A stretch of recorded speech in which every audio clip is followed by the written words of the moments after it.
Shalom aleihim Bisem Yesua Hamasiah. Salam sejahtera di dalam nama Tuhan Yesus Kristus. Saya Pendeta Henry Tandianta MBS. Begini judulnya ya. Takut sekali Roh Kudus, tukang hujat Yesus Allah. Takut sekali sama Roh Kudus, tapi jadi tukang hujat Yesus Allah. Bapak Ibu Saudara, karena ada ayat Alkitab ya, Matius 12 ayat 32, siapa menghujat Roh Kudus tidak diampuni. Dunia yang sekarang tidak, dunia yang akan datang tidak ya. Jadi penghujat Roh Kudus tidak diampuni. Ya ngomong gampangnya dunia akhirat gitu ya. Jadi Bapak Ibu Saudara, lalu semua orang takut sama Roh Kudus, ya. Tapi mereka tidak tahu Roh Kudus itu siapa sebenarnya, ya. Sama Roh Kudus takut sekali, sama Bapa takut sekali, tapi sama Yesus Allah menghujat setiap hari.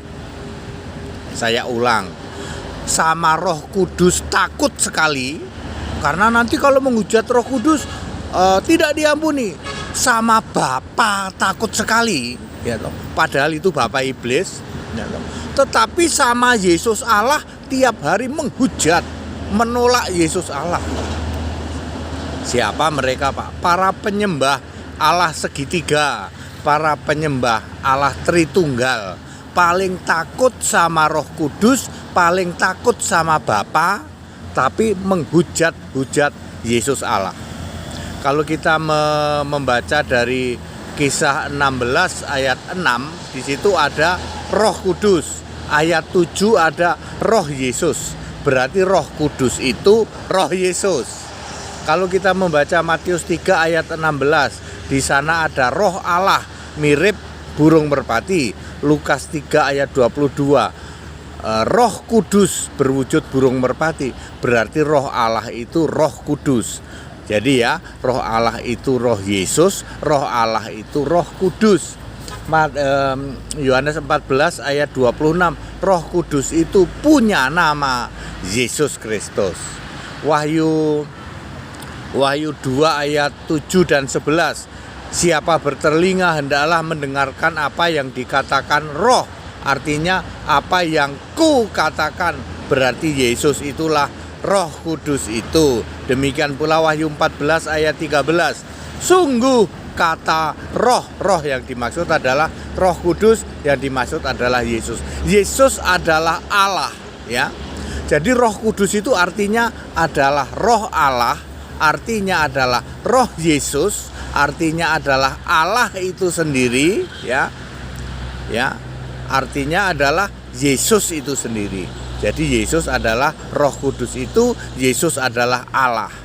Aneh orang-orang Tritunggal, para penyembah Allah segitiga, sama Roh Kudus takut, tapi sama Yesus Allah malah menghujat-hujat ya. Setiap hari yang ditinggikan dimuliakan malah Bapa. Yesusnya cuma dijadikan putra, cuma direndahkan jadi Tuhan. Ya, kalau Anda merendahkan Yesus bukan sebagai satu-satunya Allah, maka kamu menghujat Roh Kudus. Saya ulang, kamu yang menolak Yesus Allah, yang merendahkan Yesus Tuhan, yang cuman menjadikan Yesus putra, cuman menjadikan Yesus itu Allah lain. Ya, ada Bapa itu Allah, Yesus juga Allah, Roh Kudus juga Allah. Kalau Roh Kudus memang Allah. Ya, Galatia 4 ayat Efesus 4 ayat 30 ya. Ya, Roh Kudus itu Allah, Roh Kudus itu punya nama Yesus. Lalu Anda rendahkan Yesus ya, bukan sebagai Allah, bukan satu-satunya Allah, maka kamu menghujat Roh Kudus. Ya, percuma kamu takut pada Roh Kudus ya, takut sama Roh Kudus, takutnya nanti menghujat Roh Kudus, tapi kamu menghujat Yesus Allah. Ngerti? Ya, takut pada Roh Kudus dan Bapa, tapi penghujat Yesus Allah, terkutuklah ya. Makanya kalian disebut manusia terkutuk di dalam Matius 25 ayat 41 sebagai kambing terkutuk. Jadi clear ya, Ya, percuma takut Roh Kudus tapi menghujat Yesus Allah. Segala hormat kemuliaan untuk Yesus Kristus, satu-satunya Allah yang benar. Ikut sekolah Alkitab biar pinter dan dibaptis biar namamu tertulis dalam kitab kehidupan. Haleluya, amin.